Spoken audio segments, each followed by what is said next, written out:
Ujian Allah pasti ada ujungnya, ada garis finishnya, nggak mungkin seperti ini terus. Ketika dinasihati orang, dikasih dalil, dikasih hukum-hukum halal haramnya Allah, saya tolak mentah-mentah. Saya ketika belajar bisnis juga nggak diam aja, pasti upgrade skill ilmu bisnis, terus ikut seminar, belajar ini dan itu, digital marketing, dan lain sebagainya. Tapi kok masih belum sukses. Bahkan masalah di kehidupan saya malah semakin banyak sekali saat itu. Mas Yusuf ikhtiar sudah, kemudian berdoa juga sudah, belajar juga sudah. Tinggal satu yang Mas Yusuf belum lakukan. Apa itu, Mas? Coba sekarang Mas Yusuf pelajari hukum halal haramnya Allah lebih baik lagi, lebih intens lagi. Pulang dari situ rasanya ada benernya juga ya, saya sudah melakukan ini dan itu. Di sekolah kita belajar tentang ilmu agama seminggu cuma 1 kali saja dan itu 2 jam. Sedangkan kita untuk mengejar kesuksesan dunia, kita belajar mulai TK, SD, SMP, SMA, kemudian kuliah, bahkan bisnis pun kita juga belajar. Dari situ mulailah muncul keimanan. Oh, ini saya harus berubah. Salah satu ayat yang merubah saya, waman yatakillah yaj'alahu makhraja wa yarzuqhu min haitsu la yahtasib. Barang siapa yang bertakwa kepada Allah dengan memperhatikan hukum halal haramnya Allah, halal dinikmati, haram ditinggalkan, nggak usah protes, nggak usah begini dan begitu, maka Allah akan berikan solusi atau jalan keluar. Solusi dari masalah yang saya hadapi itu harus dengan ketaatan kepada Allah, harus memperhatikan hukum halal haramnya Allah.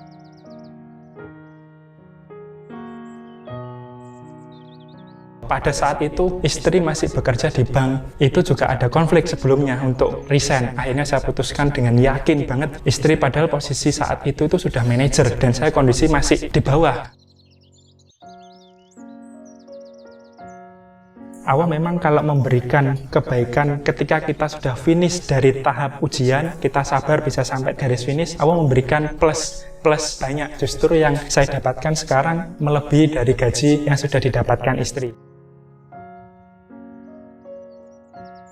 Ujian Allah pasti ada ujungnya, ada garis finishnya, nggak mungkin seperti ini terus. Setelah saya amalkan kurang lebih 1 tahun, justru yang tadinya belajar bisnis, sekarang malah justru belajar agama, ikuti kajian lebih banyak lagi. Secara akal pikiran manusia nggak akan masuk akal. Saya usaha dengan roti itu modalnya besar, timnya pro. Sedangkan akhirnya di fase RSG 1 kedua, ketika saya lebih fokus di RSG 1, itu membuat saya keluarkan semuanya tim. Akhirnya saya sisakan 1 tim, 1 staff saya yang saya sisakan. Justru malah selama pandemi ini kita mendapatkan peningkatan usaha yang secara global. Bahkan banyak orang yang terdampak dari pandemi ini mengalami omset atau grafik yang turun. RSG 1 justru malah naik luar biasa, 2 kali lipat. Masya Allah sekali, yang di luar rencana kita. Kayaknya ini potensinya bisa lebih tinggi lagi. Ini semuanya kami sadar murni bukan karena kehebatan strategi saya dalam meracik ramuannya, namun karena memang Allah mudahkan untuk bisa naik dan Allah izinkan untuk RSG 1 bisa naik di masa pandemi ini.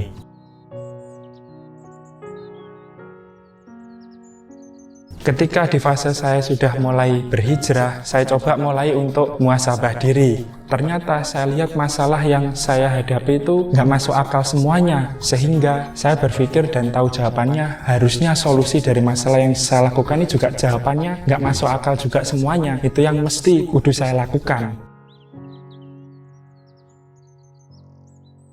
Bagi saya yang paling dasar utama sebelum kita melakukan usaha atau aktivitas yang lainnya, itu agama itu jangan sampai dilewatkan. Karena tanpa agama kita akan seperti saya sebelumnya, yaitu ketika dinasihati nggak ada ilmu agama pasti menolak, meskipun dengan dalil itu kebaikan.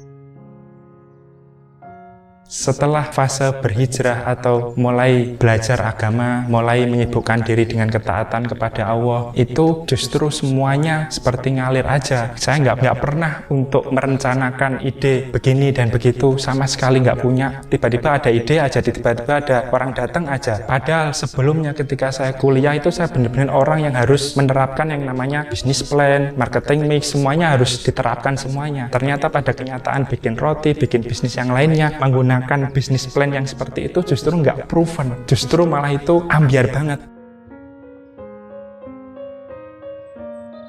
Barang siapa yang menjadikan dunia sebagai target utamanya, maka Allah akan menjadikan kemiskinan tepat di kedua pelupuk matanya.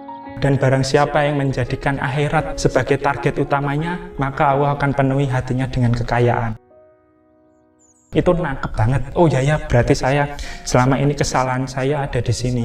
Padahal usaha saya sudah ikhtiar, sudah luar biasa, Masya Allah. Ternyata salah satu yang menyebabkan kita sulit untuk naik atau sulit untuk bisa berkembang, salah satunya dosa. Kalau kita sudah punya fondasi atau belajar dengan ilmu agama, itu akan lebih mudah. Ada 3 bagian untuk bisa bisnis itu naik. Yang pertama, modalnya juga harus halal, terus sistem juga harus halal, kemudian produk juga harus halal. Produk halal itu bagaimana? Produk yang bukan menjiplak, bukan KW. Kemudian sistem yang halal itu jangan sampai menipu atau membohongi, ataupun jangan sampai ada sesuatu yang horor, yang ada ketidakpastian. Kemudian mengenai modal, jangan menggunakan modal yang haram. Salah satunya menggunakan modal riba dan juga menggunakan modal korupsi, modal investasi bodong, atau yang lain sebagainya. Itu akan membuat bisnis kita growth atau tumbuh lebih cepat kalau kita memperhatikan itu semuanya. 3 poin itu saya pegang dengan yakin banget untuk bisa meningkatkan RSG1 lebih baik lagi.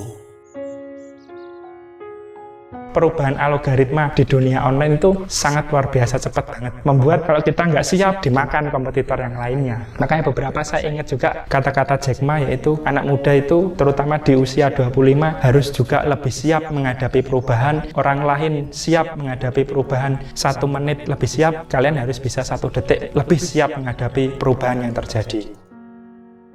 Saya Yusuf Rizky, owner dari RSG1. Salam dari Ngalam. Wassalamualaikum warahmatullahi wabarakatuh.